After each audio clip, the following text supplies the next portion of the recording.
Hello everyone. This is lesson 4, Management 4.1. Today's topic is leadership. Today I'm going to talk a little bit about what is leadership and some important theories about the leadership. Let me get started.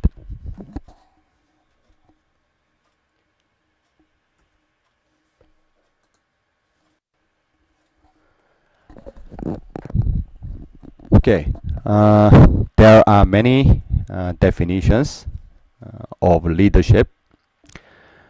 But first of all, our textbook defined leadership as an ability to get people to follow a vision of a better state of affairs.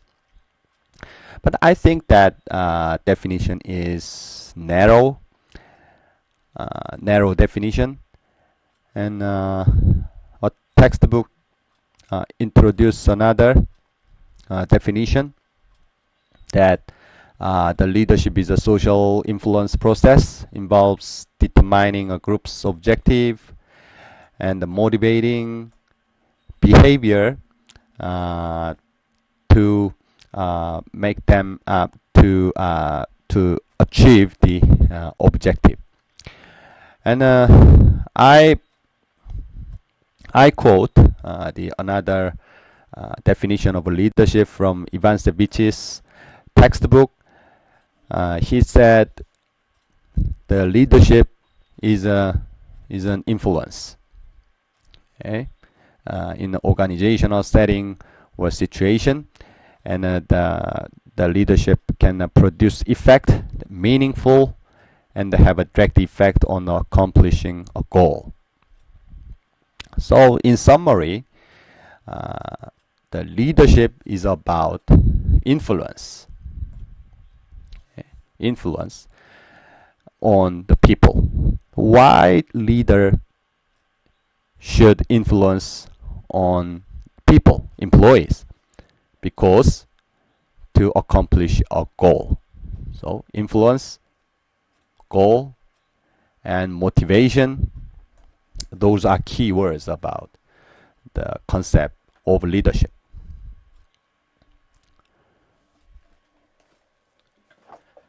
And our textbook, as well as many the theorists, they distinguish leadership from the manager.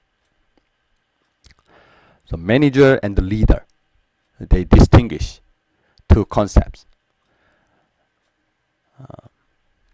Generally speaking, a manager, the main task of a manager is handling people, and the leader is a guide. Okay, so manager is controlling people. Okay, and the leader is influencing and inspiring people. But I don't think that distinction is meaningful as our textbook indicate. The leader in today, the manager in today should be the leader. So manager and the leader is not discernible. And also I will share one document that is the Mintzberg's Business Week article talking about the leader should be the manager. So the manager should be a leader should be a manager. So those concepts are not distinguishable in today's business organization. Our textbook state that the leadership has three main components. They are leader themselves, and the leader need followers, and some environment, situation of the leadership. So those are the three big components of leadership.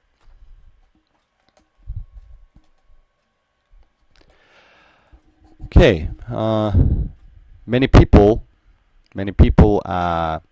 indicate that the leader need a power,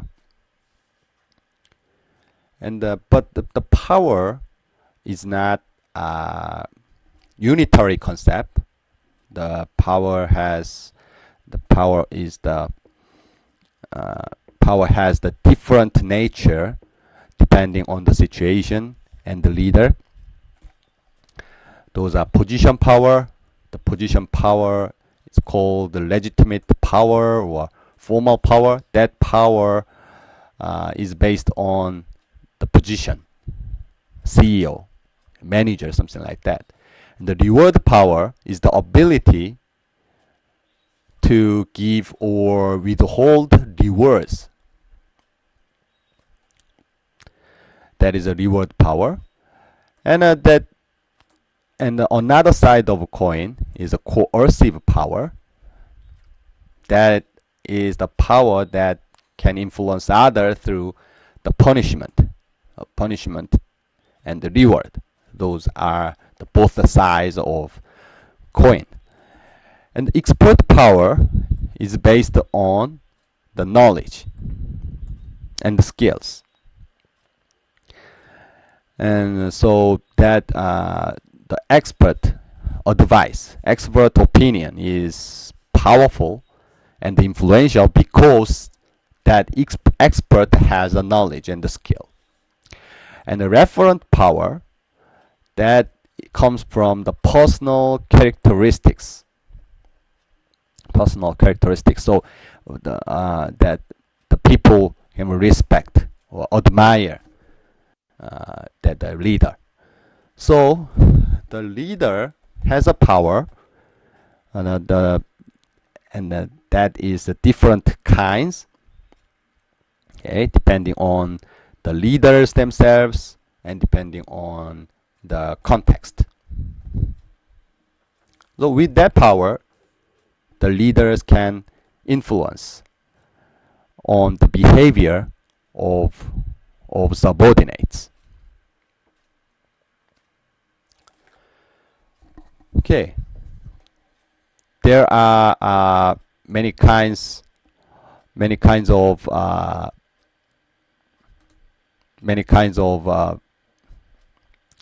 theories about the leadership. The first approach is the trait theory. Trait theory indicate that the good leadership is produced by the traits of the leader. The traits. So they think there are the traits that is appropriate for the great leaders. Traits are enduring and the distinguishing personal characteristics that may be inherited, learned, or developed. And that is great man approach. And Kirkpatrick and Locke identified the traits of great leader. There's, for example, energetic and tenacious and honest, want to lead the people, trustworthy, something like that. And Sternberg, that is another example of trait theory. He identified wisdom, intelligence, and creativity. Those are the traits for the great leader.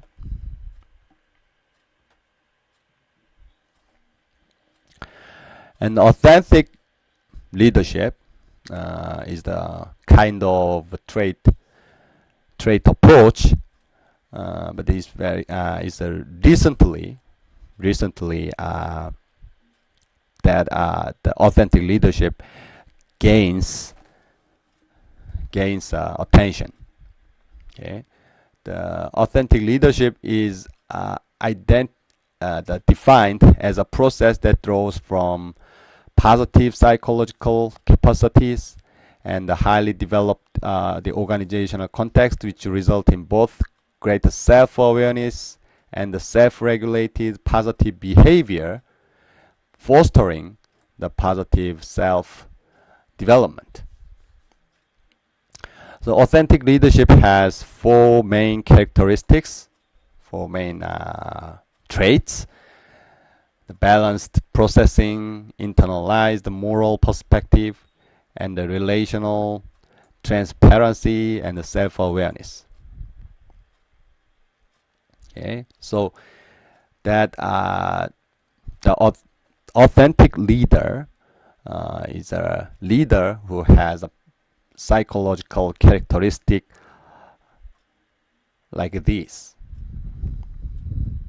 So the people can respect and the people can trust that kind of leaders.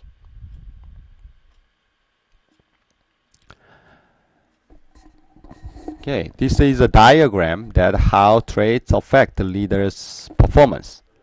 And these are the traits. These are the trait: cognitive ability, personality, and motives and its value can affect the leader's behavior, the leader's performance. There's a leadership criteria, but the traits are distal attributes,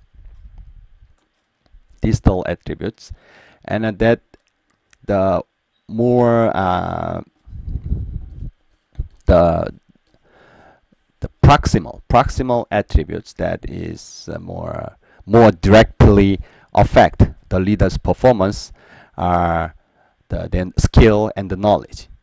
So the traits and the skill and knowledge together affect the leader's performance.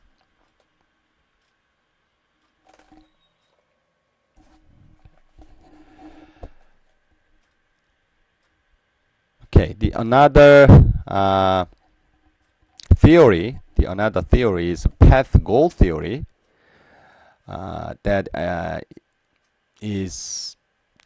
theory states that the leader should adopt a style, but that is not the same style always, but that has helped subordinates attain their goal.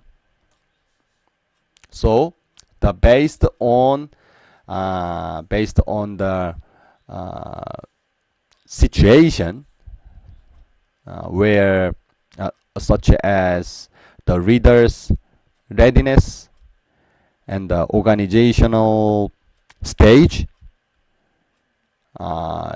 their leadership style should be changed. Sometimes a participative style is effective. Sometimes a directive or the supportive style is effective. That is path goal theory.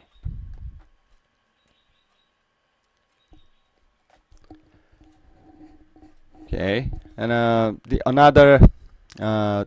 concept that receive a big attention these days is a transformational leader. Transformational leadership needs the clear view of the future, okay? And they are able to achieve a step change in performance of their followers. So they focus on the change of the followers, subordinates.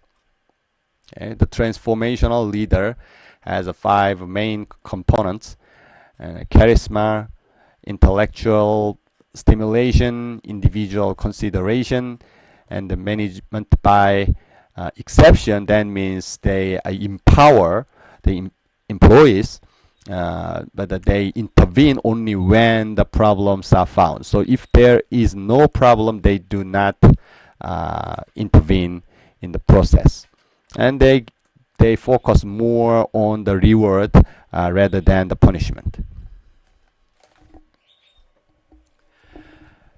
And next approach that I would like to talk about is a style approach. The many literature identify three styles of leadership: the authoritarian and democratic, and let's say it's fair, the leadership style.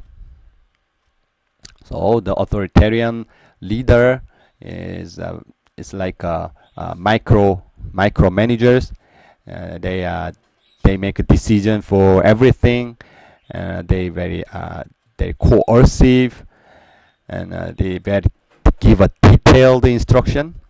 And democratic or participative leader, they give us some guidance, but they do not dominate the situation. They are more focusing on encouraging and then motivating. Laissez-faire leaders plays a minimal role. They empower everything. They give up a lot of flexibility and freedom. Okay, that is the another approach of style of a leader.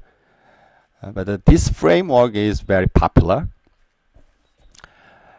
And this is a leadership grid that suggested by the Blake and Morton of the University of Texas. They identify two dimensions of leadership.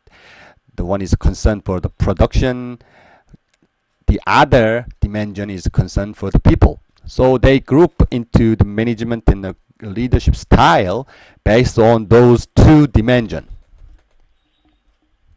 Okay. So for example, if they're concerned for the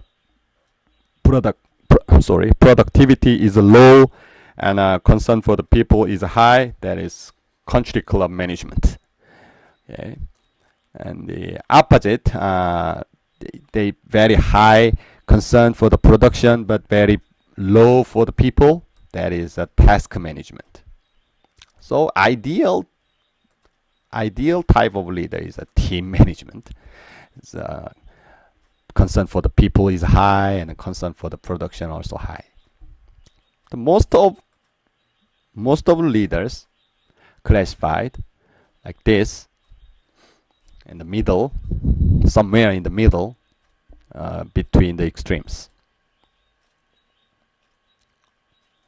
Okay, and that is a similar approach to the path goal theory. Is a Fiedler's contingency model. The leadership effectiveness is depend on the characteristics of leaders and the characteristics of situation. They identify three variables, three key conditions. That they are the leader-member relationship and the task structure and the leader's position power. So we already learned what is position power, and there are the conditions. Okay, conditions with the three key variables. Based on those conditions, there are some conditions. A task-oriented leader is more effective, and some conditions the relationship-oriented leader is more effective. Okay, that is also based on the two dimensions, the people, concern for the people, and the concern for the productivity. But that is the Blake and Morton thought that the style, okay, the style is not changeable, and then there is an effective leadership style, but the Fiedler's contingency model is suggests that the some style is effective in some context, but the other condition, the other situation, the different style of leadership is more effective.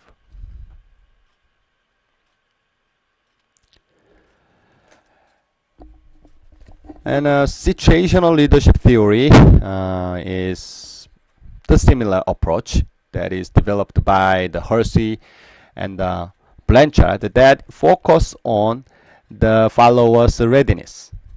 So, in the followers' readiness is low, the telling style leader is effective, but the followers grow, and the employees has enough capability and the ability and the willingness, and in that time the telling style is not effective anymore. The delegating style, that means a delegate authority empowerment style, empowerment is more effective.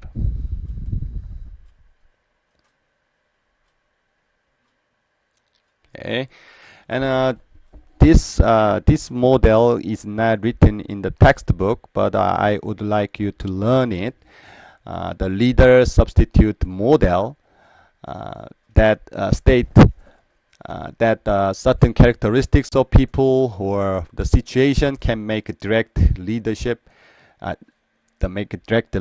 unnecessary. So in what case they need the micromanagers, or and then leadership, the influence of leadership is big, but in some situation they do not actually leader, because the followers can have ability, okay, and the experience. If they have ability and experience, that they don't need the leader. And the routine task does not need a decision maker, because that is going on based on the routine, specified the routine manual, and then the rigid and unbending rules and the procedures is established. They don't need a leader. So those factors can replace the leader. And our textbook introduce the post-heroic leadership. That means the Huey insists that we are waiting for the hero, but that is not the case, and this that is not effective in today's business setting. And he introduced some characteristics that about the post-heroic leadership. Okay, so I want you to read. Okay, this is the lesson for leadership. Okay, thank you for being with me, and see you next week. Bye.